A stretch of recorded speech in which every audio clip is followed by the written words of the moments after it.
Hello friends. तो हम लोग अनसॉल्व सीरीज की आज तीसरी क्लास है। इसमें से हम क्वेश्चन नंबर 5 से शुरू करेंगे। इसके पहली वाली दो क्लास में हमने क्वेश्चन नंबर 4 तक सॉल्यूशन देख लिया था। तो आज हम शुरू करेंगे जो हम लोग सॉल्व कर रहे थे सेट 1 जेएस 2025 का सॉल्यूशन देख रहे थे। तो 4 तक हो गए थे। अब हम शुरू करते क्वेश्चन नंबर 5 और क्वेश्चन नंबर 5 का हम लोग खा नंबर करेंगे। का नंबर इस वजह से नहीं करेंगे क्योंकि जो ट्रांसफार्म का सिद्धांत है इसको अगर समझाएंगे तो पूरा आधा घंटा हमारा चला जाएगा इसको समझाने में, इसकी क्रियाविधि बताने में। तो क्वेश्चन नंबर 5 का खा नंबर से शुरू करते हैं जो इंपॉर्टेंट है और ये न्यूमेरिकल बेस्ड है थोड़ा। तो क्वेश्चन पड़ेगा आपका 5 का खा, जिसमें आपको समांतर प्लेट संधारित्र की धारिता पर क्या प्रभाव पड़ता। तो सबसे पहले हम लोग समांतर प्लेट संधारित्र बना लेते हैं।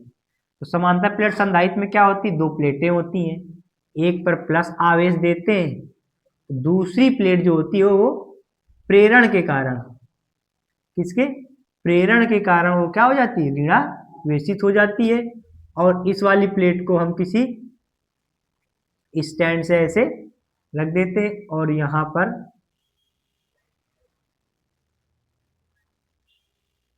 इस प्लेट से एक तार कनेक्ट कर देते हैं और दूसरी प्लेट को भी हम इसी प्रकार से दूसरे वायर से ऐसे कनेक्ट कर देते हैं। तो जो इसका ये वायर होता है और इसको हम लोग पृथ्वी से कनेक्ट कर देते हैं, ठीक, माइनस वाली प्लेट को। और इस प्लेट के बीच की दूरी आपकी क्या होती है, वो होती है डी, और क्षेत्रफल दोनों का क्या होता है, ए। मतलब क्षेत्रफल दोनों का क्या हो जाएगा, ए मान लेते हैं। जो समांतर प्लेट ये हमारे क्या होता है, समांतर प्लेट संधारित्र, और इसकी जो धारिता होती है हम लोग पढ़ते हैं सी बराबर A epsilon not by D. ये तब होती है जब प्लेटों के मध्य आपका वायु भरी होती है, मतलब प्रविद्युत माध्यम कोई नहीं होता, उसके बीच क्या होती है, वायु होती है, तब के लिए। और ए आपका क्षेत्रफल है और एप्सिलॉन नॉट होती है निर्वात की विद्युतशीलता। और इसमें आपको फर्स्ट नंबर क्वेश्चन दिया हुआ है। क्वेश्चन फर्स्ट नंबर है कि प्लेटों की बीच की दूरी दोगुनी कर दी जाए। अगर हम प्लेटों की बीच की दूरी को दोगुनी कर देंगे तब इस धारिता पर क्या प्रभाव पड़ेगा, जो समांतर प्लेट संधारित्र की धारिता है। तो अगर इसकी प्लेटों की बीच की दूरी आपको क्या करनी है, दोगुनी कर दीजिए, मतलब जो डी की जगह हम अगर 2d रख देते हैं तब धारिता पर क्या प्रभाव पड़ेगा। तो हम इसको मान लेते हैं सी डैश हो जाती है और ए एप्सिलॉन नॉट इस डी की जगह क्या रख लेंगे, 2d रख लेंगे। तो अब ये देखो आप लोग, ये जो वैल्यू है सेम वैल्यू ये भी है, तो इसकी जगह क्या रख लेंगे, इसकी जगह रख लेंगे कितना, c बाई 2। इससे क्या समझ में आया, इससे ये समझ में आया कि अगर प्लेटों की बीच की दूरी को दोगुनी कर दी जाएगी तो जो धारिता होगी, तो पहली धारिता ये होती है और बाद की धारिता ये है, तो जो पहली धारिता से जो बाद वाली धारिता होगी वो क्या हो जाएगी, कुछ आधी हो जाती है। तो इससे लिख लेंगे कि धारिता क्या हो जाएगी, धारिता आधी हो जाएगी, ठीक। अब इसी में हम पार्ट नंबर इसका दूसरा देखते हैं। पार्ट नंबर 2 क्या कह रहा है, पार्ट नंबर 2 बोल रहा है कि प्लेटों का क्षेत्रफल आधा कर दिया जाए तब धारिता पर क्या प्रभाव पड़ता है। तो अब हम इसकी प्लेटों का क्षेत्रफल आधा कर देंगे। पहले अपना वो लिख लेंगे जो इसकी पहले धारिता थे, A epsilon not by D. अब प्लेटों का क्षेत्रफल आधा कर देंगे, मतलब ए की जगह क्या कर देंगे, ए बाई 2 कर देंगे। तब धारिता पर क्या प्रभाव पड़ेगा, तो फिर हम क्या लिखेंगे, ए की जगह ए बाई 2 रख देंगे, तो ये आ जाएगा ए बाई 2 एप्सिलॉन नॉट अपान में डी, ये आ जाएगा। अब ये वैल्यू जो है सेम वैल्यू ये है, इसका मतलब क्या है, और इसे सी डबल डैश मान लेते हैं, ठीक। तो सी डबल डैश आ जाएगा कितना, इसकी वैल्यू क्या है सी, तो सी बाई 2। इससे हम क्या समझेंगे, इससे हम ये समझेंगे कि जो धारिता हमारी आ जाएगी वो क्या आ जाएगी, पहले से आधी हो जाएगी धारिता। अगर हम क्षेत्रफल क्या कर देंगे आधा, तो क्या लिखेंगे, धारिता आधी हो जाएगी, ठीक। अब इसी का पार्ट नंबर तीसरा, पार्ट नंबर तीसरा बोल रहा है प्लेटों के बीच प्रावैद्युत माध्यम भर दिया जाता है। अब यदि हम प्लेटों के बीच कोई प्रावैद्युत माध्यम भर देंगे तब प्लेटों की धारिता क्या हो जाएगी, मतलब समांतर प्लेट संधाई की धारिता। तो पहले C बराबर तो होती है A एप्सिलॉन नॉट बाई, ये तो पहली वाली होती है। अगर इसी पर हम क्या भर देंगे, मान लेते हैं K प्रावैद्युत माध्यम भर दे, तब धारिता क्या हो जाएगी, तब धारिता हमारी होती है A epsilon not by D into K हो जाएगी। और ये जो वैल्यू है ये तो आपकी C है, तो इसको C ट्रिपल डैश मान लेंगे, तो C ट्रिपल डैश आ जाएगा C इंटू K। तो हमारी धारिता क्या हो जाएगी, धारिता पहले से K गुना हो जाएगी, या K गुना बढ़ जाएगी। तो पहले से धारिता क्या हो जाएगी, धारिता K गुना हो जाएगी, K गुना बढ़ जाएगी, या K गुना हो जाएगी, लिख लेते हो जाएगी। ठीक, तो ये आपको समझ में आ गया होगा कि पहले इसमें कह रहा था बीच की दूरी को दोगुनी कर देते हैं, तो हम d की जगह क्या रख देंगे, 2d रख देंगे, तो c/2 आ जाता है, इसका मतलब धारिता आधी हो गई पहले से। फिर क्या करेंगे, फिर इसकी वजह कह रहा है कि हम a की जगह a/2 कर दें, मतलब क्षेत्रफल आधा कर दें, तब हमारी धारिता क्या हो जा रही, तब धारिता हमारी आधी हो जाती है पहले से। फिर कह रहा है कि प्लेटों के मध्य कोई K प्रावैद्युत अगर माध्यम भर देंगे ऐसे ऐसे, तब हमारी धारिता क्या आ जाएगी, तब हमारी धारिता K गुना बढ़ जाएगी, K का मल्टीप्लाई हो जाता है। और ये जो धारिता होती है ये वाली, ये होती है किसके लिए, ये Y के लिए, जब प्लेटों के मध्य Y, अगर प्लेटों के मध्य Y भर देंगे तो K की जगह क्या रख देंगे, 1 रख देंगे, तो हमारी C किसके इक्वल आ जाएगा, C ट्रिपल डैश, C के इक्वल ही आ जाएगा। इसका मतलब जब कोई प्रावैद्युत माध्यम भरते हैं तो धारिता उतने टाइम्स इंक्रीज हो जाएगी। ठीक, ये क्वेश्चन हमारा सॉल्व हो गया। अब इसी में क्वेश्चन नंबर देखते हैं 5 का घ नंबर।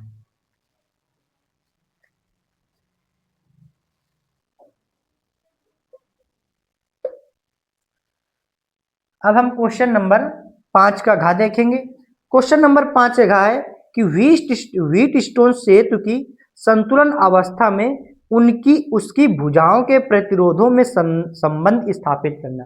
हमें व्हीट स्टोन ब्रिज देखना है। तो व्हीट स्टोन ब्रिज क्या होता है, व्हीट स्टोन सेतु कहते हैं इसको, व्हीट स्टोन सेतु हिंदी में। तो पहले बनाते हैं, इसकी संरचना लिखते हैं। पहले क्या लिखेंगे, संरचना। सबसे पहले हम व्हीट स्टोन ब्रिज की क्या लिखेंगे, संरचना लिखते हैं कि संरचना तो पहले बनाएंगे। संरचना में क्या होता है, संरचना में आपका होता है कि हम 4 प्रतिरोधों को चतुर्भुज में इस प्रकार व्यवस्थित करते हैं, मतलब चतुर्भुज में 4 प्रतिरोध लगाते हैं। ठीक है, और यहाँ पर एक होता है आपका, ये होता है धारामापी, और एक कुंजी लगी होती है, इसको ऐसे जोड़ देते हैं। इस पॉइंट को इस पॉइंट से एक ऐसे एक बैटरी लगा देते हैं, और यहाँ पर एक कुंजी लगा देते हैं। ठीक, और इसको पॉइंट ए देते हैं, ये पॉइंट बी होता है आपका, ये पॉइंट सी, और ये पॉइंट डी। तो ये हो गई संरचना हमारी। संरचना में क्या लिखेंगे कि ए बी सी डी एक चतुर्भुज है जिस पर ए सी पर इतना, इसको हम ले लेते हैं पी, ये होता है क्यू, इसको ले लेंगे आर, ये संरचना हो गई हमारी किसकी, व्हीट स्टोन ब्रिज की। मतलब एक चतुर्भुज पर हम 4 प्रतिरोध लगाते हैं, पी क्यू आर एस, और बिंदु सी और डी के बीच हमारा एक धारामापी लगा होता है, ये क्या होता है जी, ये धारामापी होता है। मतलब अगर इस तार पर कोई भी धारा बहेगी तो इसको बताएगा, नाप के बताएगा कितनी धारा यहाँ पर आ रही है। और ये कुंजी लगा देते हैं, इसको K1 मान लेंगे कुंजी, तो ये क्या हो जाएगी K2, और ये कोई एक सेल लगा देते हैं। ठीक, तो इसको इसकी संरचना हम लोग समझ गए कि ए बी सी डी ये क्या होता है, हमारा एक चतुर्भुज होता है जिस पर इस भुजा पर P प्रतिरोध, CB पर Q प्रतिरोध, और AD पर R प्रतिरोध, और DB पर H प्रतिरोध लगा देते हैं, तथा बिंदु C और D को, बिंदु C और D में एक हमारा धारामापी लगा होता है और कुंजी K2 लगी होती है, और A तथा B के बीच हमारा क्या होता है, एक बैटरी लगी होती है वोल्ट की, और क्या होती है कुंजी K1 लगा लेते हैं। ये हो गई हमारी क्या, व्हीट स्टोन ब्रिज की संरचना। अब इसका सिद्धांत देखेंगे। सिद्धांत, इसका सिद्धांत है। और सिद्धांत में हमें इसमें क्या कह रहा है, कह रहा है कि इस व्हीट स्टोन सेतु की संतुलन अवस्था में, इसका संतुलन अवस्था क्या होती है। तो अगर इस वोल्ट बैटरी से धारा यहाँ पर हम मान लो प्रवाहित करते हैं तो कुछ धारा ऐसे निकल जाएगी I1 और यहाँ पर धारा I2 निकल जाएगी, मतलब दो तारों में धारा जाएगी तो इधर मान लेता I1 गई तो इधर I2 जाएगी, ठीक। ये ऐसे जाएगी, यहाँ भी क्या जाएगी I2 और यहाँ क्या आ जाएगी I1, ठीक। ये दोनों आपस में जाकर यहाँ मिलेंगी, इसका मतलब यहाँ पर जो धारा आ जाएगी वो क्या आ जाएगी I, क्योंकि I धारा हमने यहाँ से भेजी थी तो I धारा हमें यहाँ पर प्राप्त भी हो जाएगी, ठीक। तो हमारा ऐसे परिपथ कंप्लीट हो जाएगा। अब इसमें हमें इसका सिद्धांत देखने, इसका सिद्धांत होता है कि जब हम परिपथ में धारा प्रवाहित करते हैं तब यदि बीच वाले तार में ये विकर्ण वाले, यदि धारा मापी में इसको लिख सकते हैं कि जब हम परिपथ में धारा प्रवाहित करते हैं तो धारा मापी में कोई विक्षेप यदि उत्पन्न नहीं होता है तो ये जो ब्रिज होता है ये किस अवस्था में होता है, ये संतुलन अवस्था में होता है, ठीक। तो अब हम लोग समझ गए कि व्हीट स्टोन सेतु की संतुलन अवस्था क्या होती है। जब हम परिपथ में धारा प्रवाहित करते हैं तो धारा व मापी में यदि कोई विक्षेप उत्पन्न नहीं होता है तो जो निर्मित संरचना ये किसमें होती है, ये हमारी संतुलन अवस्था में होती है, ठीक। तो इसका वो होता क्या है, मतलब P/R = Q/S होता है, ठीक। ये होता है इसमें प्रतिरोधों का अनुपात होता है कि जो P प्रतिरोध का अपान R और Q प्रतिरोध अपान S होता है, ठीक। तो ये हमें सिद्धांत होता है इसका कि संतुलन अवस्था का ये चीज होती है। अब इसको हम प्रूफ करते हैं कैसे होता है, ठीक। तो यहां से हम लोग इसको सिद्ध करते हैं। तो सबसे पहले हम लोग इसमें क्या देखेंगे, इसमें हम लोग देखेंगे किरचॉफ का सेकंड लॉ, जो आपका लूप वाला लॉ था, ठीक। तो सबसे पहले हम देख लेंगे ए, सी और डी में, लूप ए, सी, डी में। ए, सी, डी में देखेंगे हम लोग ऐसे चल रहे हैं, ऐसे, ठीक, मतलब ऐसे चल के ऐसे चल रहे हैं, यहां से ऐसे जाएंगे और ऐसे आकर यहां आ जाएंगे, ठीक। ए, सी, डी, ए में लूप पूरा खत्म होगा ना, ए, सी, डी, ए में, ठीक। तो क्या करेंगे, अब इसमें एक दो रूल होते हैं, ये मतलब चिन्ह परिपाटी होती है कि जिस हम यदि हमारी लूप की जो दिशा होगी, जिस तरफ हम जा रहे हैं लूप की दिशा होगी, अगर उधर धारा जा रही है तो उसको हम माइनस का IR लिखेंगे। और दूसरी चीज, अगर जिस साइड हम मान लो इस साइड जा रहे हैं और धारा इस साइड आ रही, मतलब अगर धारा के विपरीत लूप की दिशा होगी तो उसको प्लस का IR लिखते हैं, ठीक। तो ये चीज आप समझ गए होंगे, इसमें चिन्ह परिपाटी आप लोगों को पता होनी चाहिए। तो ए, सी, डी, ए में देखते हैं तो हम मान लो ए, सी, मतलब ए से सी की ओर जाएंगे, हम जिस साइड हम जा रहे हैं लूप की दिशा है उसी साइड आपकी क्या जा रही है, देखो धारा जा रही है, इसको क्या लिखेंगे माइनस का I1 और P, I1 और प्रतिरोध क्या लगा है P। फिर क्या करेंगे, यहां ऐसे आएंगे, यहां पर कोई प्रतिरोध नहीं, कुछ नहीं है, फिर यहां से फिर हमें ऐसे जाना है, ए, सी, डी गए, ए, सी, डी गए, फिर ए में आना है, यहां से ऐसे जाएंगे तो हमको क्या मिलेगा, एक R प्रतिरोध मिलेगा और I2 धारा। अब हम ऐसे जा रहे हैं, धारा ऐसे आ रही, इसका मतलब विपरीत दिशा है, तो प्लस का I2 और क्या है प्रतिरोध R लगा है = 0। अब इस पर कोई भी वो नहीं लगा है हमारा विद्युत वाहक बल, अगर कोई होता तो उसको यहां पर लिखा जाता है, ठीक। इक्वेशन नंबर फर्स्ट, या तो तुम इसको उधर ले जाओ और इसको इधर ले जाओ, तो इसको उधर ले जाते हैं या तो इसको उधर ले जाओ, तो क्या जाएगा I2 R = क्या जाएगा I1 P, ये आ जाएगा आपका। तो इसको समीकरण फर्स्ट दे लेते हैं। अब हम देखेंगे लूप किसमें, अब इस प्रकार लूप ऐसे फिर चलते हैं, अब लूप देखेंगे C, B, D, C में। अब लिखेंगे लूप C, B, D और C में। अब लूप हम देख रहे हैं C, B, D और C में देखते हैं। इसमें देखेंगे तो अब यहां से शुरू करते हैं सी से, ठीक। तो अगर यहां देखते हैं तो I1 धारा इधर जा रही है और हमारी लूप की दिशा भी इधर है। इसका मतलब क्या है, जब दोनों दिशा समान होती है, हमारी जाने की दिशा और धारा की दिशा, तो हम क्या लिखते हैं, माइनस का IR। तो I1 धारा जा रही है और R प्रतिरोध कौन सा लगा, Q प्रतिरोध लगा है, तो Q लिख लेंगे, ठीक। अब ऐसे आए, यहां गए यहां गए, अब यहां हमारी लूप की दिशा इस साइड है, धारा की दिशा इस साइड है, तो प्लस का I2 और S इक्वल टू क्या आ जाएगा, 0, ठीक। अब इसमें ऐसे जाएंगे, डी से अगर सी में जाए, इस पर कोई प्रतिरोध नहीं लगा, ना कोई धारा इसमें है, तो इसके लिए ये हो जाएगा। इसको लिखेंगे, ये आपका माइनस का होना चाहिए, है ना, हाँ, क्योंकि हम लोग इधर जा रहे थे और धारा भी इधर था, तो माइनस का I1 और Q था। ये प्लस का होगा क्योंकि हम लोग इधर आ रहे हैं और धारा उस साइड जा रहे हैं। ये आ जाएगा I2S इक्वल टू आ जाएगा I1 और Q, समीकरण 2। अब क्या करेंगे, अब लिखेंगे समीकरण फर्स्ट डिवाइड बाय 2 कर देते हैं। तो फर्स्ट डिवाइड बाय 2, तो क्या आ जाएगा, I2R अपान में क्या आ जाएगा, I2S इक्वल टू, इधर आ जाएगा I1 P अपान में क्या आ जाएगा, I1 Q, I2 से I2 कैंसिल, I1 से I1 कैंसिल, तो क्या बचेगा आपका R by S equal to P by Q, और यही हमको यहां पर हमें लाना था।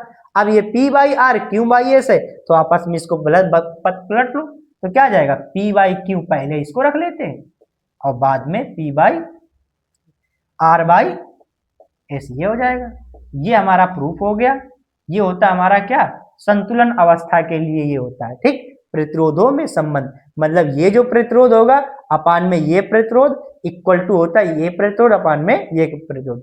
अगर ऐसी कहीं पर अवस्था मिल जाती है तो हम समझ जाते हैं ये जो व्हीटस्टोन ब्रिज है ये किस अवस्था में, ये संतुलन अवस्था में। तो आप लोगों को ये चीज समझ में आ गई होगी कि व्हीटस्टोन सेतु क्या होता है, इसकी संतुलन अवस्था पर। अब इसके बाद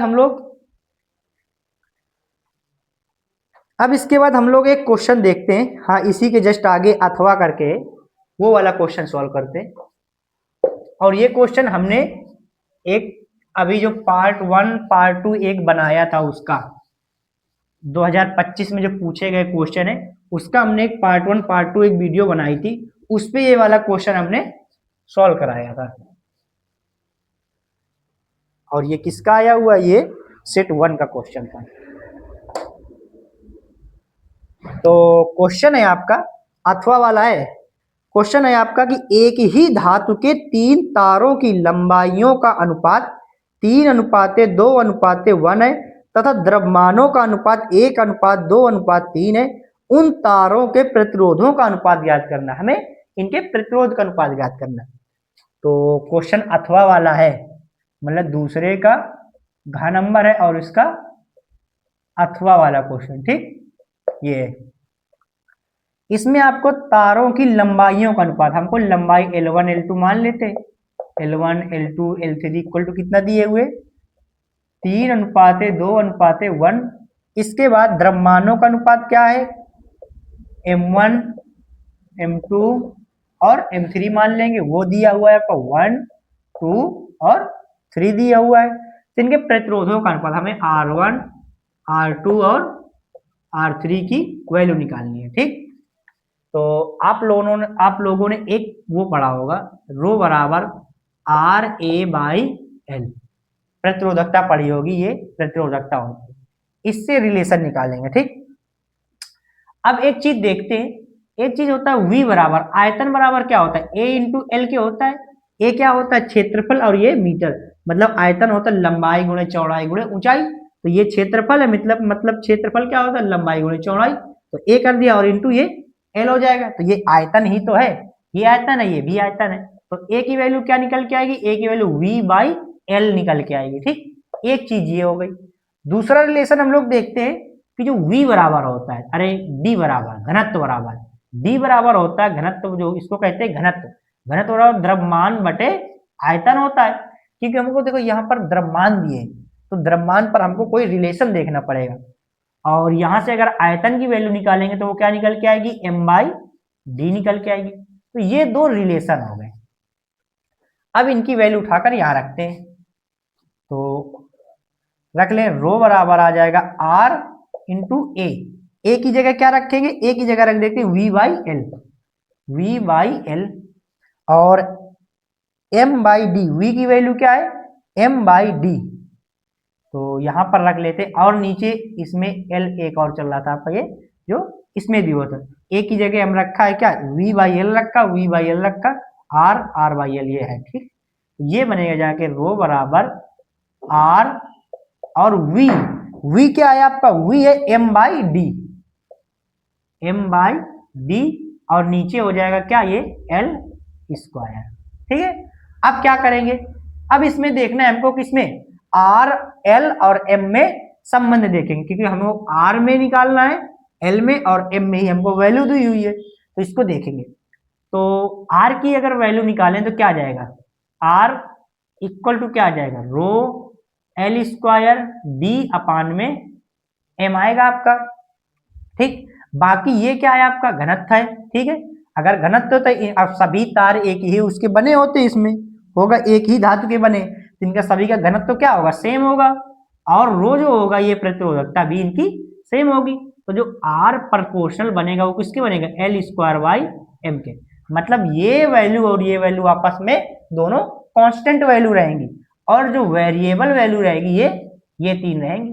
तो इससे रिलेशन बन जाएगा आप लोगों का, क्या बनेगा रिलेशन, कि आर, अब इसको लिखते हैं R1 अनुपात R2 अनुपात R3 लिखेंगे, तो ये क्या बनेगा जाकर, ये बनेगा L1 का स्क्वायर बटे M1 अनुपात, ठीक, L1 स्क्वायर अपान M1, और फिर अनुपात आएगा L2 स्क्वायर बटे M2 अनुपात L3 स्क्वायर बटे M3 आ जाएगा, ठीक।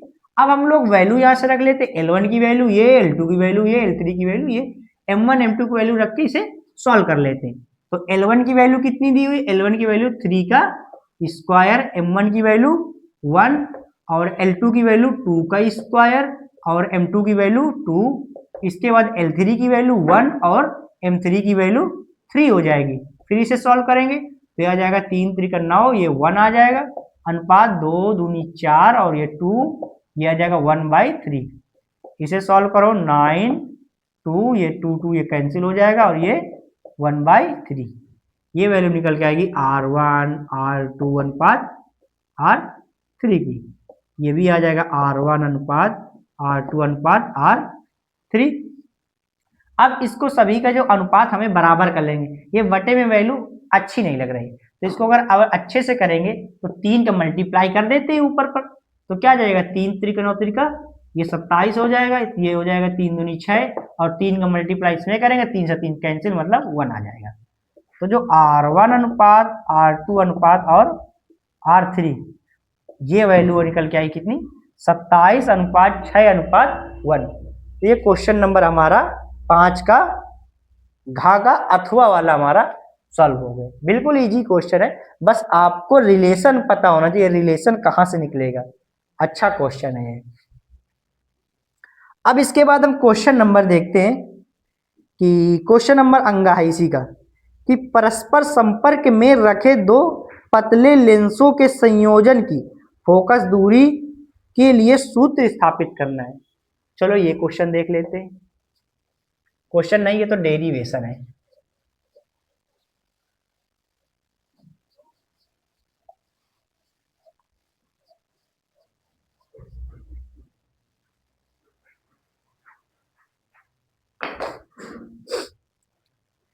परस्पर संपर्क में रखे, ये आपका क्वेश्चन नंबर 5 का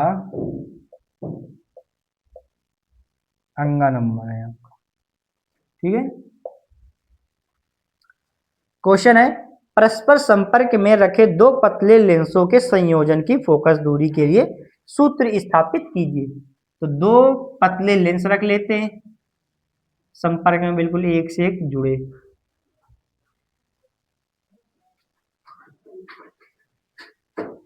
ये मान लो हो गया। इसके बाद इसे थोड़ा और अच्छे से ये वाला बना लेते हैं, थोड़ा कम सही बना हुआ है। ये मान लो पतले दो लेंस रखे हुए परस्पर संपर्क में, ठीक है।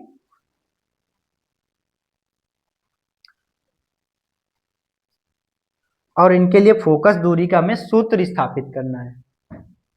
तो मान लेते हैं ये L1 लेंस है और ये L2 लेंस है।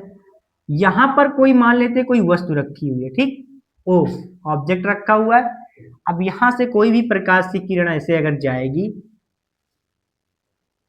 ठीक, और इसके लिए ये अभिलंब खींच लेते हैं हम थोड़ा सा। तो अगर ये विरल माध्यम है, ये सघन माध्यम होगा, तो क्या होता है जब विरल माध्यम से सघन माध्यम में कोई भी प्रकाश की किरण जाती है तो वो क्या होती है, अभिलंब की ओर झुक जाती है। तो मान लेते थोड़ा वो ऐसे निकलेगी, ठीक। अभी क्या मान लेते, अभी हम मान लेते हैं कि ये L2 लेंस आपका नहीं है। अगर ये L2 लेंस नहीं होता तो ये किरण जाकर क्या होती है, ऐसे ऐसे ऐसे ऐसे जाती, ऐसे कहां कहीं यहां पर टकराती जाकर। अभी हम मान लेते हैं ये क्या L2 लेंस हमारा नहीं है। तब क्या होगा, तब के लिए यहां पर हमारा एक प्रतिबिंब इसका बन जाता है, उसको हम आई डैश मान लेते हैं, ठीक। अब इसके बाद क्या होगा, अब मान लेते हैं कि ये L2 लेंस नहीं होता और नहीं L2 लेंस है मतलब, तो ये कोई किरण ऐसे जाती है। अब L2 लेंस से देख लेते हैं कि L2 लेंस अगर है तब के लिए इसमें प्रतिबिंब कैसे बनेगा। तो ये किरण आपकी ऐसे जा रही है और इसमें ऐसे विलंब डालते हैं, ठीक। अब इसमें विलंब डालेंगे तो अब ये जो किरण है वो कहां से जा रही है, ये सघन माध्यम से विरल में जा रहे हैं, मतलब अविलंब से दूर हटनी चाहिए। तो ये अविलंब है, इससे दूर हटेगी तो कुछ ऐसे बन जाएगी, बनेगी कि नहीं बनेगी। तो इसको मान लेते हैं ये आई है और ये ऑब्जेक्ट था हमारा। और एक चीज और समझना है, ये जो L2 लेंस है, L2 लेंस के लिए ये जो I1 है, आई डैश सॉरी ये आई डैश है, ये L2 लेंस के लिए ये किसका काम करती है, ये वस्तु का काम करती है, मतलब आभासी वस्तु का काम करती है। तो ये जो है आई डैश L2 लेंस के लिए आभासी वस्तु का काम करती है। इसे लिख लेंगे हम यहां पर L2 लेंस के लिए, L2 लेंस के लिए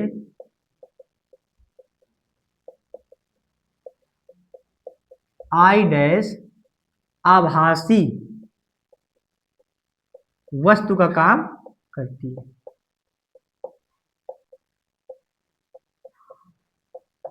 ठीक। ये हो गया। अब हम पहले L1 लेंस के लिए लेंस फार्मूला लिखेंगे, किसके, L1 लेंस के लिए। L1 लेंस के लिए लेंस का फार्मूला क्या होता है, वो होता है 1/f equal to 1/v minus 1/u होता है।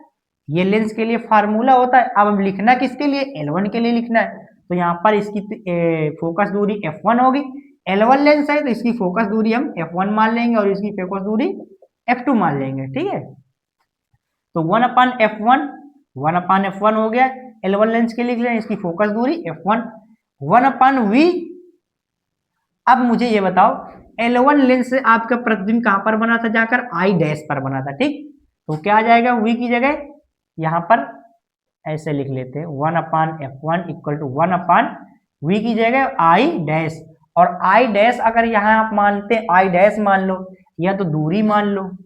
अगर इसको हम u दूरी मान लेते हैं, ये लेंस से u दूरी पर रखा हुआ वस्तु है, तो प्रतिबिंब आपका जो यहां से बनेगा इस वाले लेंस से, तो वो v डैश मान लेते हैं। ये किसके लिए, L1 लेंस के लिए।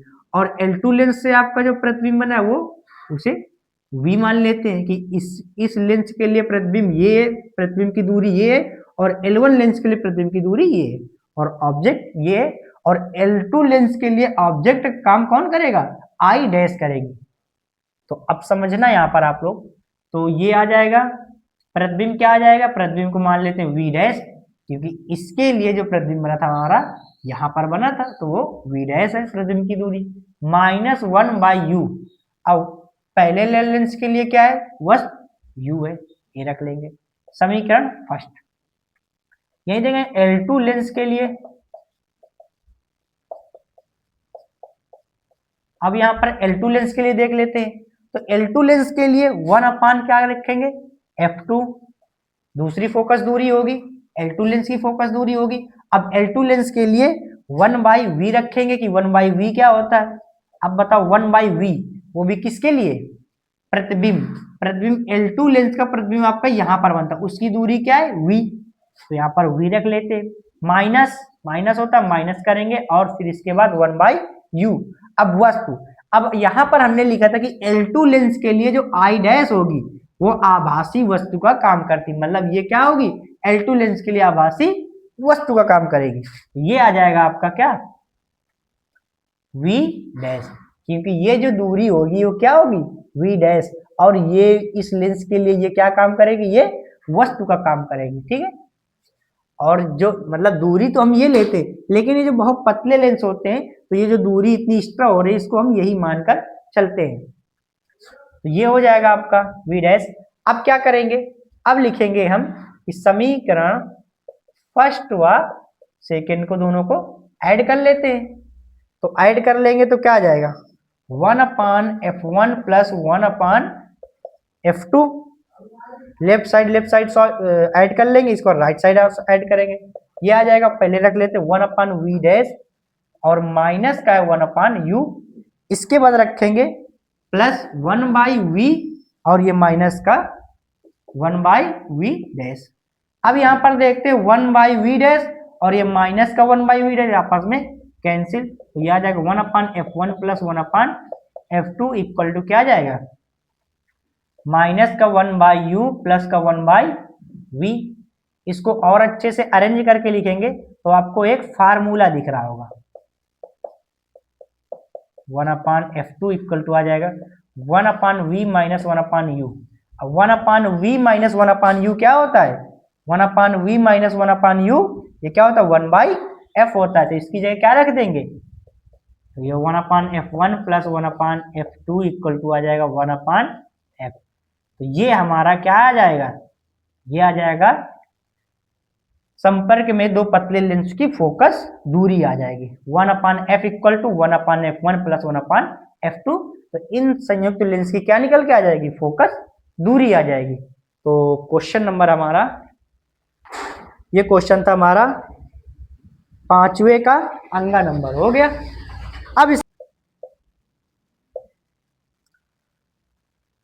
अब हम क्वेश्चन नंबर 7 का अथवा वाला देखेंगे। क्वेश्चन नंबर 7 का जो अथवा क्वेश्चन है आपका, वो कह रहा है कि एक प्रकाश वैद्युत तल का कार्यफलन 4 इलेक्ट्रॉन वोल्ट है और इस पर 3 × 10⁻15 हर्ट्ज आवृत्ति का विकिरण आपतित होता है।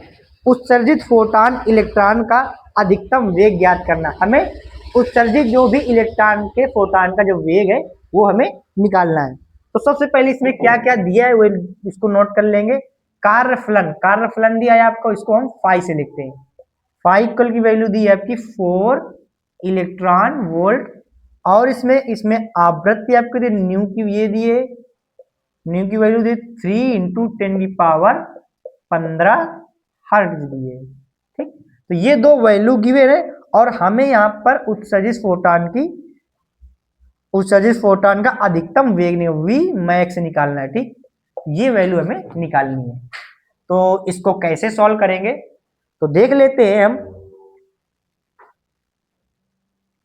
फाई की वैल्यू आपकी दी हुई है ये इलेक्ट्रॉन वोल्ट, इसको पहले वोल्ट में चेंज करना है। 4 × ई की वैल्यू क्या होती है 1.6 × 10⁻19, तो ये आ जाए कितना 16 चौको 64, 6.4 × 10⁻19 वोल्ट। ये वैल्यू आ जाएगी आपकी किसकी, फाई की, जिसको हम क्या कहते हैं ये कार्यफलन है। और न्यू की वैल्यू ये आवृत्ति है, ये 3 × 10⁻15 हर्ट्ज है। हमें वी मैक्स की वैल्यू निकालनी है, ठीक है। तो सबसे पहले हम इसकी फोटॉन की एनर्जी निकाल लेते हैं कि ई बराबर क्या होता है, ई बराबर होता है एच न्यू, ठीक। फोटॉन की एनर्जी कैसे निकालेंगे, ई बराबर एच न्यू से निकाल लेते हैं। और एच की वैल्यू क्या, जो प्लांक कांस्टेंट की वैल्यू होती है वो होती है 6.6 × 10⁻34 और न्यू की वैल्यू आपको दी हुई है 3 × 10⁻15 ये दी हुई है। अब इन दोनों का मल्टीप्लाई करेंगे, 6 × 18 1 19 आ जाएगा और 1 पॉइंट के बाद दशमलव लगा लेंगे और 10 की पावर आ जाएगा कितना, ये 34 में 15 जाएगा, 34 में आपका अगर 15 जाए कितना बचेगा, यहाँ पर बचेगा आपका 9 6 15, नहीं 5 और 14 में 5 गया तो कितना बचेगा, 9 5 14 और यहाँ 3 में, अरे 2 में 1 जाएगा तो 1, मतलब 10 की पावर माइनस का 19 बचेगा। ठीक है, क्योंकि माइनस के ज्यादा और ये प्लस के कम थे, तो ये आपका बचेगा। इसके बाद ये आपकी जूल में हमारी एनर्जी निकल आएगी, फोटॉन की एनर्जी। अब क्या करेंगे, अब आप लोगों ने एक इक्वेशन पढ़ी होगी, इक्वेशन क्या होती है कि के मैक्स काइनेटिक एनर्जी जो आपकी मैक्सिमम होती है उसका होता है, वो फार्मूला होता है H new minus H new not. ये होता है हमारा कार्यफलन होता है, और ये क्या होती है, ये फोटॉन की एनर्जी जो एच न्यू होती है उसकी वैल्यू क्या है, ई। तो इसको रख लेते हैं kinetic energy max equal to होता है, एच न्यू की वैल्यू क्या थी उसको ई रख लेते हैं, और एच न्यू नॉट को क्या लिखते हैं, फाई लिखते हैं। ठीक है, एच न्यू नॉट हमारा क्या होता है, फाई, इसको कार्यफलन बोलते हैं। अब यहां से हम इन दोनों की वैल्यू रख लेते हैं, तो इधर रख लेंगे, तो kinetic energy max equal to आ जाएगा, ई की वैल्यू क्या दी हुई है, ई की वैल्यू दी है 19.8 इंटू 10 की पावर माइनस का 19 जूल, और आपकी फाई की वैल्यू क्या दी हुई है, फाई की वैल्यू दी हुई है माइनस 6.4 इंटू 10 की पावर माइनस का 19 ये। ठीक है, बीच में माइनस लगा था, माइनस दोनों को माइनस कर लेंगे तो ये कितना बचेगा, अब इसको माइनस कर लो, 8 में 4 गया कितना बचेगा 4, और 9 में 3 जाएगा कितना बचेगा, ये आप, अरे 9 में 6 जाएगा आपका 3 बचेगा, और 1 ये आपका आ जाएगा, और पॉइंट कितना 1 पॉइंट, ये बचेगा आपका क्या 13.4 इंटू 10 की पावर माइनस का 19 जूल। ये क्या है, काइनेटिक एनर्जी मैक्स। ठीक, अब काइनेटिक एनर्जी क्या होती है, काइनेटिक एनर्जी होती है हाफ एम वी मैक्स का स्क्वायर, क्योंकि काइनेटिक एनर्जी मैक्स है तो वी मैक्स होगा, ये इसको लिखेंगे, ये जो वैल्यू दी है वो कितनी है 13.4 इंटू 10 की पावर माइनस का 19, और v की वैल्यू हमें निकालनी है, हमें फोटॉन का वेग निकालना था ना, तो ये निकाल लेंगे v की वैल्यू, और अधिकतम फोटॉन की चाल निकालनी थी हमें, तो v की वैल्यू निकालेंगे तो ये 2 डिवाइड में इधर किसमें चला जाएगा, मल्टीप्लाई में, और ये मल्टीप्लाई में तो नीचे डिवाइड में आ जाएगा, तो v max square equal to कितना आ जाएगा 13.4 इंटू 2, और अपान में m, और इंटू में चल रहा 10 की पावर माइनस का 19, ये हो जाएगा। अब इलेक्ट्रॉन है, इलेक्ट्रॉन की हमें वेग निकालना था, तो इलेक्ट्रॉन का मास रखेंगे, इसका मल्टीप्लाई इसमें कर लो तो कितना आ जाएगा 4 दूनी 8, और ये कितना 3 दूनी 6, और ये 2 इंटू 10 की पावर माइनस का 19, और m की वैल्यू रख लोगे तो वो कितना आ जाएगा 9.1 इंटू 10 की पावर माइनस का 31, क्योंकि इलेक्ट्रॉन का जो मास होता है वो कितना होता है 9.1 इंटू 10 की पावर माइनस 31 किलोग्राम। ठीक है, ये हो जाएगा। ठीक, अब इसको सॉल्व करेंगे तो v मैक्स की स्क्वायर, ये आपकी वैल्यू ये v मैक्स स्क्वायर फिर आ जाएगा v max square equal to आ जाएगा, अब इसका पॉइंट इस पॉइंट से कैंसिल हो जाएगा, बचेगा 268 अपान में 91, और इंटू में 31 को ऊपर आप ले जाओगे तो इसमें ये घट के कितना आ जाएगा, ये आ जाएगा 10 की पावर, और कितना, हाँ ये प्लस में ऊपर इसको काटोगे तो ये बचेगा कितना माइनस का, शायद माइनस का 12 बचेगा, तो ऊपर जाए किसमें प्लस का 12 हो जाएगा। ठीक, अब क्या करेंगे, अब इन दोनों का डिवाइड देंगे इसमें, तो वो कितना आएगा,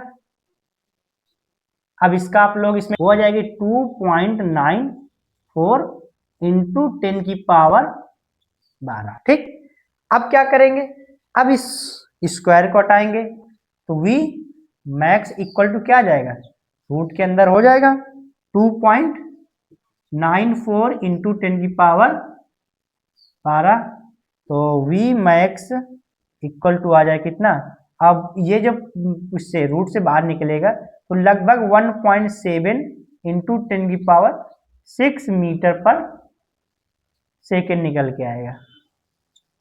ठीक है, तो ये हमारा आ जाएगा कितना, उत्सर्जित इलेक्ट्रॉन का वेग है 1.7 इंटू 10⁶ मीटर पर सेकेंड। तो ये क्वेश्चन हमारा सॉल्व हो गया। अब हम इसके बाद देखेंगे, इसके बाद अब कल वाली जो क्लास आएगी उसमें आपका जो 2025 का सेट जीएस चल रहा है ये खत्म कर देंगे, फिर हमारे अगले दिन से फिर दूसरा सेट शुरू होगा 2025 का सेट नंबर दूसरा। अगर इन क्वेश्चनों में आपको कहीं पर कोई भी प्रॉब्लम हो तो नीचे आप उसी पर कमेंट कर देना, तो उसे फिर से बता दिया जाएगा। तो आज की क्लास हम यहीं से खत्म करते हैं।